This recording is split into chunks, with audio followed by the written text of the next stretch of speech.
उत्तराखंड की राजनीति मौसम की तरह बदलती है, ये कहना गलत नहीं, क्योंकि छोटे से राज्य का छोटा सा राजनीतिक इतिहास है, लेकिन इसका इतिहास बड़ा ही दिलचस्प है। अगर उत्तराखंड के इतिहास को खंगालेंगे तो आपके सामने कई रोचक तथ्य सामने आएंगे। उत्तराखंड बनने से लेकर खटीमा की हॉट सीट का पूरा सियासी समीकरण समझाते हैं आपको।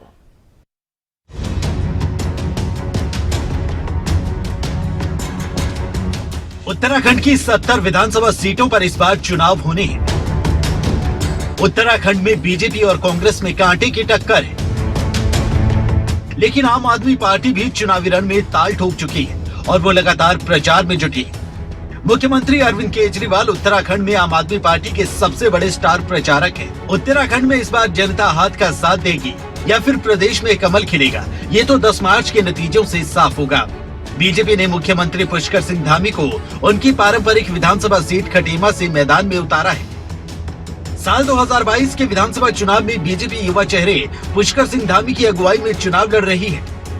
टिकटों के ऐलान से पहले धामी के बारे में चर्चा थी कि वो खटीमा की जगह डेडीहाट हल्के से किस्मत आजमाएंगे, लेकिन पुष्कर सिंह धामी ने खटीमा से चुनाव लड़ने की ताल ठोक दी और पार्टी हाईकमान ने पुष्कर सिंह धामी को खटीमा से चुनावी रण में उतार दिया। धामी पिछले 10 साल से खटीमा विधानसभा सीट से विधायक हैं। इस सीट से ये उनका तीसरा चुनाव है। उत्तराखंड के यशस्वी मुख्यमंत्री, ऊर्जावान और युवा नेतृत्व देने वाले, उत्तराखंड में लगातार उत्तराखंड के विकास की चिंता करने वाले, विकास करने वाले ऐसे श्री पुष्कर सिंह धामी जी, वह खटीमा से चुनाव लड़ेंगे। केंद्रीय चुनाव समिति ने उनके नाम पे मोहर लगाई है। लेकिन जब से यूपी से अलग होकर उत्तराखंड बना है, वहाँ का राजनीतिक सफर बड़ा ही रोचक रहा है। उत्तराखंड राज्य के गठन के बाद 4 विधानसभा चुनाव हुए हैं। इनमें मुख्यमंत्री रहते हुए जिस राजनेता ने चुनाव लड़ा, उसी पराजय का सामना करना पड़ा। पुष्कर के सामने 2 अहम मिथकों को तोड़ने की चुनौती है।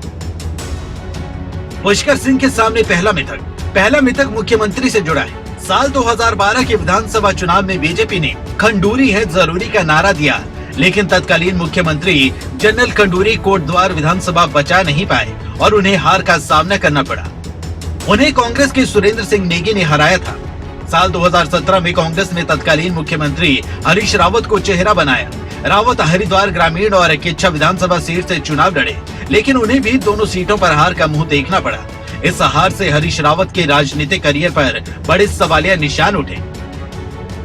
दूसरी बार सरकार न बनाने का मिथक। उत्तराखंड के राजनीतिक इतिहास में अगर नजर दौड़ाएंगे तो कोई भी पार्टी लगातार दूसरी बार सत्ता में नहीं आई।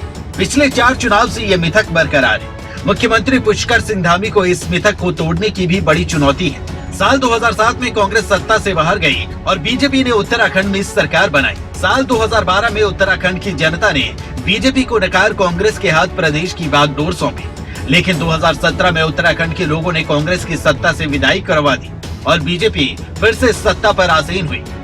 इस तरह पिछले 4 चुनाव में एक ही दल लगातार दूसरी बार सरकार नहीं बना पाया। लेकिन इस बार भाजपा न सिर्फ मिथक तोड़ने का मन बना चुकी है, बल्कि प्रदेश में 60+ सीटों के नारे के साथ आगे बढ़ रही है। अब तय उत्तराखंड के लोगों को करना है कि कमल के साथ प्रदेश के विकास को आगे बढ़ाना है या फिर हाथ को मजबूती देनी है। परवेज खान, डेस्क रिपोर्ट, खबरें अभी तक।